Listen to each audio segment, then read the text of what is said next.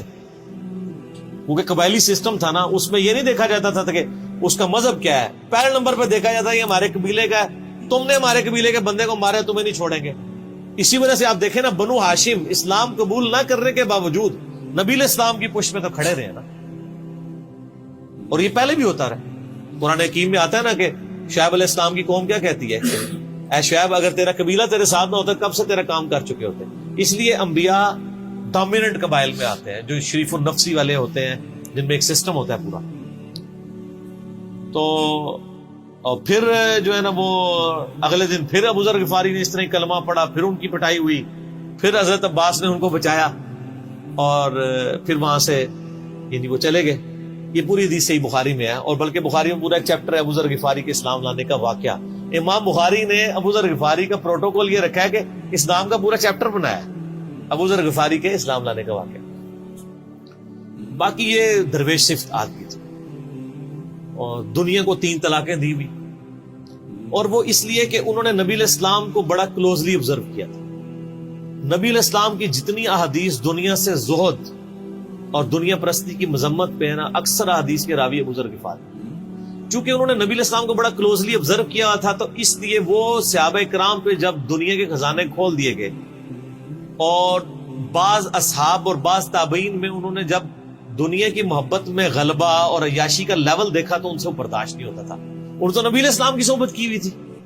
خدا بے نیاز ہے، جو کچھ وہ کہتے تھے یہ دیکھو یار، ہم لوگ تو فاقے کرتے تھے اور ہمارا پیغمبر ہمیں یہاں تک تعلیمات دیتا تھا کہ اے اللہ محمد اور آل محمد کو بس اتنا ہی رزق دینا کہ روح اور جسم کا رشتہ برقرار رہے.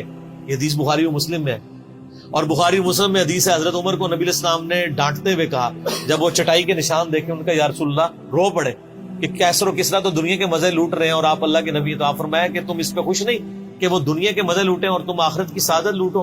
اور لگتا ہے عمر تم پہ دنیا کی حقیقت آج بھی نہیں کھلی.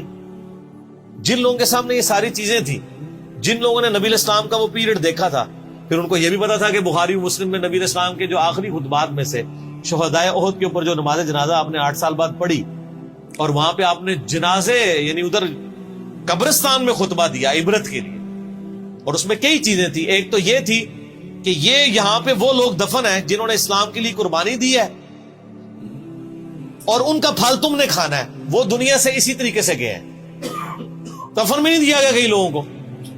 نمبر 2، اسی میدان میں مال غنیمت سمیٹنے کی وجہ سے ایک فتح شکست میں بدل گئی تھی، جبکہ اللہ کے نبی بھی موجود تھے. اللہ نے اس کا بھی لحاظ نہیں کیا اور وہ فتح شکست میں بدل گئی کہ انہوں نے مال غنیمت لپیٹنے میں نبی علیہ السلام کی حکم عدولی کر دی، تو تاکہ بعد میں یہ معاملہ نہ ہو. تو آپ کا خطبہ بخاری مسلم دونوں میں آپ نے فرمایا کہ، اور حضرت عقبہ ابن عامر کہتے ہیں میں نے آخری دفعہ نبی علیہ السلام کو ممبر پہ اسی دن دیکھا تھا. آپ نے فرمایا کہ میں اللہ کی قسم اپنے حوض کوثر کو اس وقت دیکھ رہا ہوں، اللہ نے دکھا دیا. اور آپ نے فرمایا کہ مجھے یہ خطرہ نہیں ہے کہ تم میرے بعد شرک کرنے لگو، لیکن مجھے ڈر ہے کہ تم دنیا کے مال میں پھنس جاؤ گے اور پھر تم ایک دوسرے کو قتل کرو گے جس طرح اگلی قوموں نے کیا، اور تم بھی تباہ و برباد کر دیے جاؤ گے جس طرح اگلے. اس سے زیادہ کیسے آپ ڈر سناتے؟ اب یہ ساری چیزیں موجود تھیں. آپ فرمایا مجھے خطرہ یہ ہے کہ دنیا کا مال تم پہ کھول دیا جائے گا، ان قریب کیسر و کسرا کے خزانے تمہارے پاس آ جائیں گے. جو بخاری مسلم میں آتا ہے نا کہ نبی علیہ السلام نے کہا کہ مجھے اللہ نے 2 خزانے عطا کر دیے، ٹھیک ہے، زمین کی خزانوں کی چابیاں، اور جس سے وہ بریلویوں نے کچھ اور ہی قیدا بنا لیا. اس میں موجود ہے کہ کیسر و کسرا کے خزانے، یعنی آپ کو بتایا گیا کہ رومن اور پرشین امپائر جو ہے مسلمان فتح کر لیں گے یرموک اور قادسیہ کے اندر، اور مسلمانوں کے پاس وہ دولتیں آ جائیں گی. پھر آہستہ آہستہ وہ بھی اسی دنیا کی محبت کا شکار ہو جائے گی. اب یہ ساری باتیں حضرت ابو ذر غفاری کے سامنے تھی. حتیٰ کہ صحیح بخاری میں آتا ہے کہ ابو ذر غفاری کہتے ہیں مجھے دن یاد ہے کہ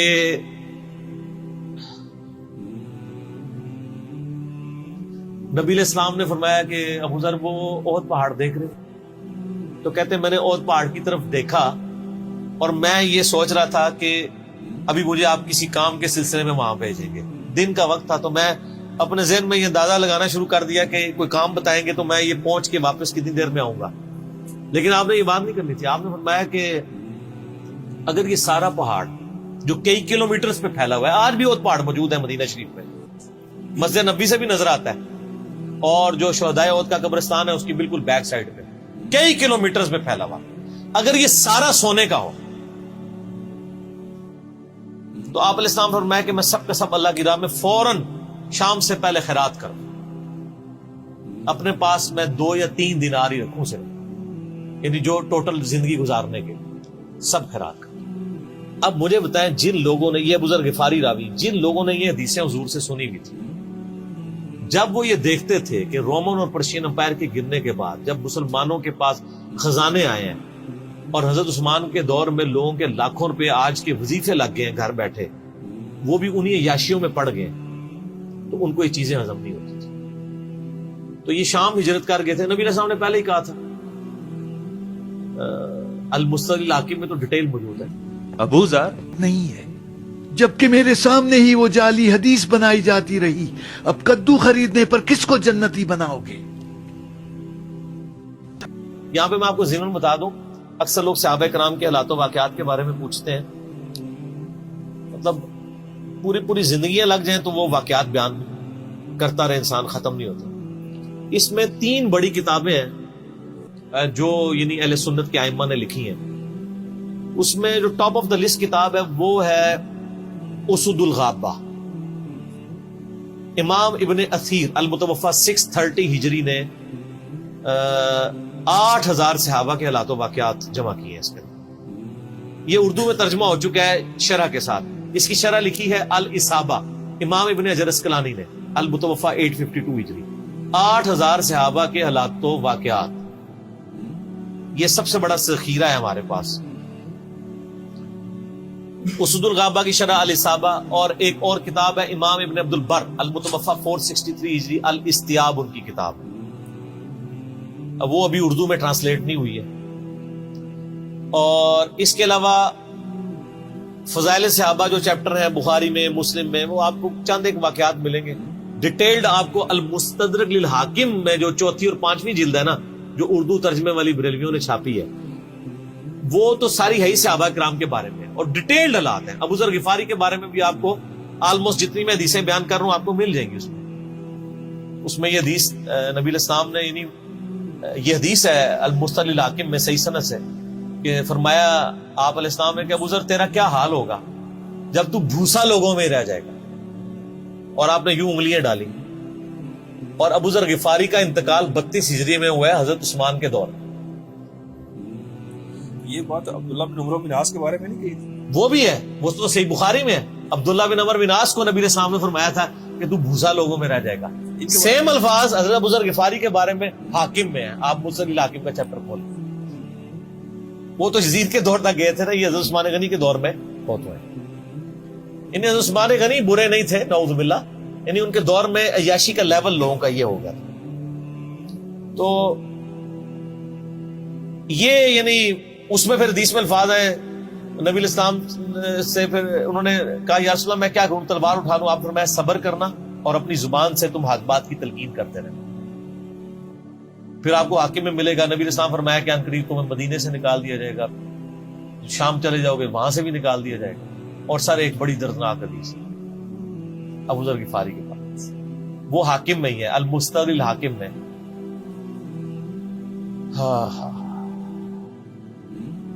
غزوہ تبوک آپ کو پتا ہے ایک ایسا غزوہ تھا جس میں جو شرکت نہیں کرے گا وہ منافق ڈکلیئر ہوگا. قرآن میں فتویٰ آ گیا تھا. اس سے پہلے کبھی نفیر عام نہیں تھی. یہ پہلا اور آخری موقع تھا، کیونکہ رومن امپائر سے ٹکرانا تھا، سپر پاور تھی دنیا کی. 1.5 لاکھ کی فوج لے کے کیسرے روم بارڈر پہ آ گیا تھا عرب کے. تو نبی علیہ السلام نے اناؤنسمنٹ کی کہ بھئی اب سب نے جانا ہے، جو نہیں جائے گا منافق شمار ہوگا، الا یہ کہ کسی کے پاس ریسورسز نہ ہو، یا کوئی مریض ہو، یا کوئی عورت ہو، یا کوئی معذور ہو. منافقین آگے بہانے کر رہے تھے. کچھ سادہ لوگ مسلمان بھی اس کا حصہ بن گئے. بخاری مسلم میں 3 اصحاب کی توبہ کا واقعہ بھی موجود ہے، وہی میری ویڈیو ریکارڈڈ ہے. تو کعب بن مالک کی رضی اللہ تعالیٰ عنہ علیہ السلام، کچھ لوگ جو ہے وہ یعنی اپنے ان معاملات کی وجہ سے کچھ پیچھے بھی رہ گئے. تو المستقل الحاکم میں آتا ہے کہ صحابہ کرام کہتے ہیں کہ ہم نبی علیہ السلام کے ساتھ سفر پہ نکلے نا جب, تو نبی علیہ السلام کو آگے کوئی بتاتا تھا, کہتا تھا یا رسول اللہ وہ جو فلاں بندہ تھا نا وہ بھی کوئی نہیں آیا, پیچھے رہ گیا. تو آپ علیہ السلام پرواہ نہیں کرتے تھے. پھر بتایا گیا یا رسول اللہ وہ بھی کوئی نہیں, یعنی جڑے نعرے مارتے سن اچے اچے جدو ایتھے کسی کو دسایا جائے گا سر وہ تو پکا جڑا یار ہے بیلی وہ بھی کوئی نہیں جائے, تو حضور علیہ السلام کو لوگ نا فیڈ بیک دیتے یا رسول اللہ وہ بھی غائب ہے, وہ بھی نہیں آیا. اب 30,000 کے لشکر میں آپ نے کوئی ریکارڈ تو نہیں رکھا تھا, رجسٹر تھا, لیکن کدھر 30,000 بندوں میں کدھر کوئی رکھ سکتا ہے صاحب اس طرح. یا رسول اللہ وہ بھی رہ گیا, وہ بھی. تو حضور علیہ السلام کہتے ٹھیک, آپ فرماتے تھے اللہ چاہے گا تو آ جائے گا, نہیں آئے گا تو نہیں آئے. تو کسی نے کہا کہ وہ ابو ذر غفاری بھی پیچھے رہ گیا, آیا اور ابو ذر کو اس کے اونٹ نے روک لیا. اونٹ ہی نہیں اٹھ رہا تھا نا سر, وہ آپ کو گاڑی تو نہیں ہے نا جو سٹارٹ کر لیں گے آپ, اونٹ چلنے سے انکار کرتے ہیں, تو کر سکتا ہے. اور سر سفر کتنا ہے, 700 کلومیٹر, 700 کلومیٹر کا ریگستانی سفر آج کے دور میں بھی کرنا مشکل ہے. سائیکل پہ نہیں آپ کر سکتے, پیدل تو آپ سوچ بھی نہیں سکتے, اونٹ کے بغیر کیسے ہو سکتا ہے, جس میں آپ کو اونٹ اس لیے بھی ضروری ہے کہ اس کے اوپر آپ نے سامان لادنا ہے, پانی نہیں راستے میں پینا. ریگستان میں تو کئی کلومیٹر تک کچھ بھی نہیں ہوتا, بھوکے پیاسے مریں گے. پھر آپ قافلے سے بھی جدا ہیں. تو ابو ذر غفاری کوشش کرتے رہے کس طریقے اونٹ, اسی دوران قافلہ نکل گیا آگے, تو وہ اونٹ اٹھا ہی نہیں ہے. تو حضرت ابو ذر غفاری نے اپنا سامان اپنی پیٹھ پہ لا دیا, پیدل چل پڑے ریگستانی سفر. حاکم کی روایت ہے کہ ہم نے دیکھا دور سے ایک اکیلا شخص آ جس کی پیٹھ کے اوپر بورا لدا ہوا ہے. تو نبی علیہ السلام کی آپ محبت دیکھے, آپ نے فرمایا کہ تو ابو ذر ہو جا, یعنی جو آنے والا شخص ہے تو ابو ذر ہو. یعنی حضور نے خواہش کا اظہار کیا. آپ کو نظر تو نہیں آ رہا تھا یہ کون آ رہا ہے, آپ کی محبت, آپ کو پتا تھا ابو ذر غفاری نہیں رہ سکتا پیچھے. تو صحابہ کہتے ہیں آپ نے فرمایا تو ابو ذر ہو جا. تو صحابہ کہتے ہیں تھوڑی دیر بعد جب وہ قریب آئے تو ہم نے پہچان لیا ابو ذر غفاری ہیں. تو جب ہم نے پہچان لیا نا تو حضور علیہ السلام نے ان کے پہنچنے سے پہلے آپ نے فرمایا ابو ذر کو دیکھو اکیلا آ رہا ہے, اکیلے ہی دنیا سے جائے گا اور قیامت دن بھی اکیلا اٹھایا جائے گا. دنیا سے کیا کہہ رہے گے. صحیح بخاری میں آتا ہے کہ حضرت عثمان غنی رضی اللہ عنہ کے دور میں چکے, یہ اس حدیث کا بھی کچھ حصہ باقی ہے, میں بعد میں بیان کروں, پہلے میں اس کو کنکلوڈ کر لوں. کہ صحیح بخاری میں آتا ہے کہ حضرت ابو ذر غفاری شام چلے گئے تھے, وہاں پہ چونکہ گورنر تھے حضرت معاویہ رضی اللہ تعالیٰ عنہ. وہ قرآن کی وہ جو سورہ توبہ کی آیات ہے نا, تو حضرت معاویہ کہتے تھے یہ تو اہل کتاب کے بارے میں آیات نازل ہوئی ہیں, تو وہ کہتے تھے نہیں یہ سب کے بارے میں ہے. اب شرعی حکم یہ ہے کہ مال آپ جوڑ سکتے ہیں اگر آپ زکات دے رہے ہیں, لیکن یہ پسندیدہ نہیں ہے, طریقہ نبوت یہ نہیں ہے. نبی علیہ السلام نہیں جوڑ سکتے تھے, پوری زندگی زکات دینے کی نوبت نہیں آئی ہے, حالانکہ خمس ملتا تھا, خیرات کرتے تھے. ابو ذر غفاری کا جھگڑا یہ تھا کہ تم تو نبی کے صحاب ہو, تم لوگوں کو یہ زیب ہی نہیں دیتا کہ تم لوگ اس طرح کے معاملات میں رہو اور اس طرح مال جوڑو. تو اب چونکہ سینئر سے ابھی تھے, ان کو ہاتھ ڈالنا بھی آسان نہیں تھا. پھر نبی علیہ السلام نے فرمایا ہو کہ اس سے زیادہ سچا انسان ہی کوئی نہیں. تو حضرت معاویہ نے خط لکھا حضرت عثمان کو کہ جی اس بندے سے میری جان چھڑائے نا, اس کو آپ واپس بلائیں. حضرت معاویہ نے جب خط لکھا تو حضرت عثمان نے ان کو کہا تم مدینہ شریف واپس آ جاؤ. مدینہ شریف جب یہ واپس آئے تو صحیح بخاری میں آتا ہے کہ لوگوں کا جمگٹا لگ گیا ابو ذر غفاری کے گرد. لوگوں کو پتا تھا یہ تو بڑا زہد والا بندہ ہے.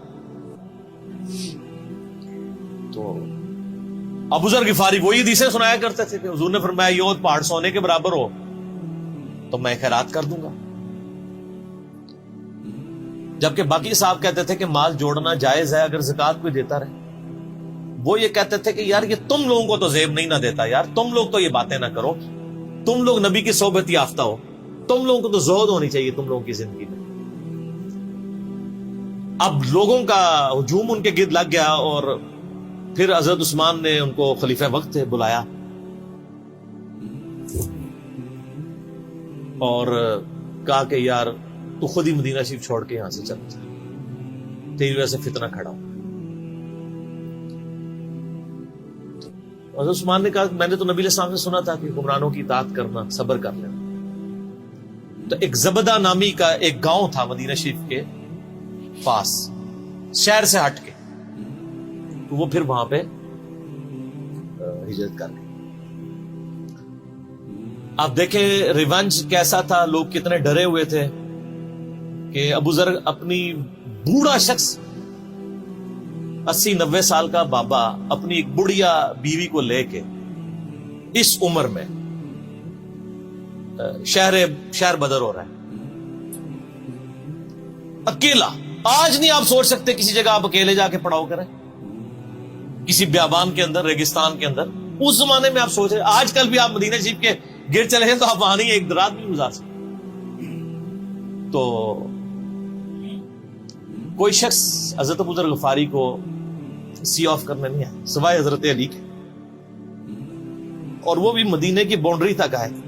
ان کو پتا تھا ان کے سٹانس کے بارے میں, اور حضرت علی نے ان کو جب سی آف کیا تو کہا کہ میں چونکہ حکمران وقت کی اطاعت کا پابند ہوں, میں مدینے کی باؤنڈری سے باہر نہیں جاؤں.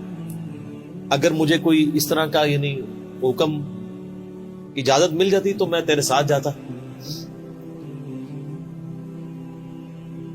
ایران والوں نے حضرت علی علیہ السلام کے زندگی کے آخری 10 سال کے اوپر ایک فلم بنائی ہے, امام علی علیہ السلام.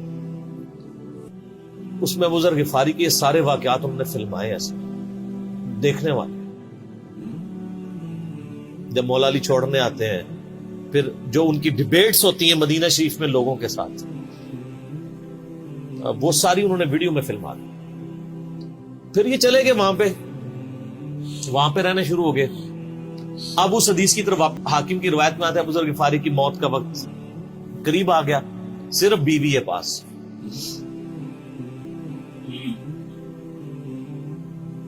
جو تجھے کفن دے کے دفنائے گا اور جنازہ بھی پڑے گا, تو نے فکر نہیں کرنی, جب میں مر جاؤں تو میری لاش کو چوراہے پہ رکھ دینا گزرگاہ میں, جو یعنی مدینہ کی طرف راستہ آتا تھا گاؤں ایریا سے. اللہ میرا بندوبست کر دے. وہی ہوا کہ ان کے مرنے کے بعد مسلمانوں کا ایک قافلہ دور سے آ رہا تھا. تو اسی مستقل حاکم کی حدیث میں آتا ہے کہ سر قافلہ بھی سنے پھر کون ہے, عبداللہ ابن مسعود. ابو ذر غفاری بھی زہد کے امام, ابن مسعود بھی زہد کے امام, ابو درداء بھی زہد کے امام.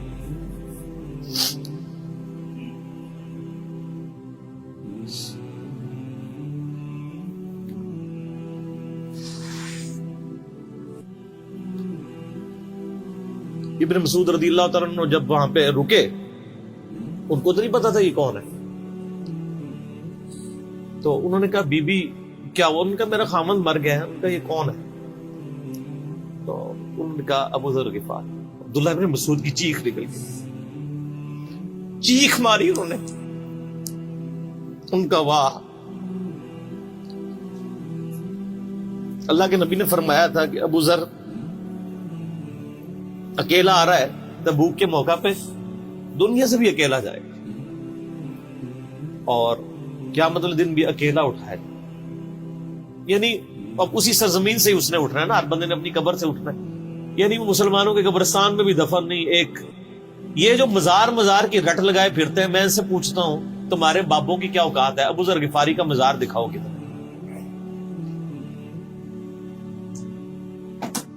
جو اس روئے ارض پہ نیلی چھتری کے نیچے سچا ترین انسان جس کو اللہ کے نبی کہہ رہے ہیں, اس کا کوئی مزار نہیں ہے. غریب المتنی میں مرا ہے, اس کی قبر بھی ایسی جگہ ہے جہاں مسلمانوں کے پاس قبریں بھی کوئی نہیں ہے. ایک ریگستان میں اکیلی قبر ہے, اس قبر کا بھی کسی کو نہیں پتا. اس پہ کوئی مزار بھی نہیں ہے، اور قیامت دن بھی اکیلا اٹھایا جائے گا، یعنی قیامت تک وہاں پہ کوئی قبرستان بھی نہیں بنے گا۔ ظاہر نبی علیہ السلام کی یہ بھی خبر ہے، تو کیا وہ ناکام ہو گیا؟ اگر مزارات ہی دلیل ہے کامیابی کی، تو عبداللہ ابن مسعود رضی اللہ عنہ نے ان کو غسل دیا، کفن دیا اور دفنا دیا۔ یہ پوری ڈیٹیلز آپ کو المستدرک الحاکم میں مل جائے گی۔ تو ابو ذر غفاری ان چند شخصیات میں سے ہیں جن میں پوری امت کا اتفاق ہے ان کی نیکوکاری کے اوپر۔ شیعہ بھی ان کو بہت رسپیکٹ دیتے ہیں، اہل سنت بھی دیتے ہیں، صوفیاء کے ہاں بھی ان کو امام مانا جاتا ہے زہد کی وجہ سے۔ آپ تصوف کی جتنی کتابیں پڑھیں، چاہے امام غزالی کی ہوں، رسالہ کو شیریہ پڑھیں، اور لوگوں کو بھی پڑھنا شروع کریں، تو ابو ذر غفاری آپ کو زہد کے امام کے طور پہ ملیں گے کہ ان کی زندگی میں یعنی یہ زہد تھا، انہوں نے کس طرح کی زندگی گزاری۔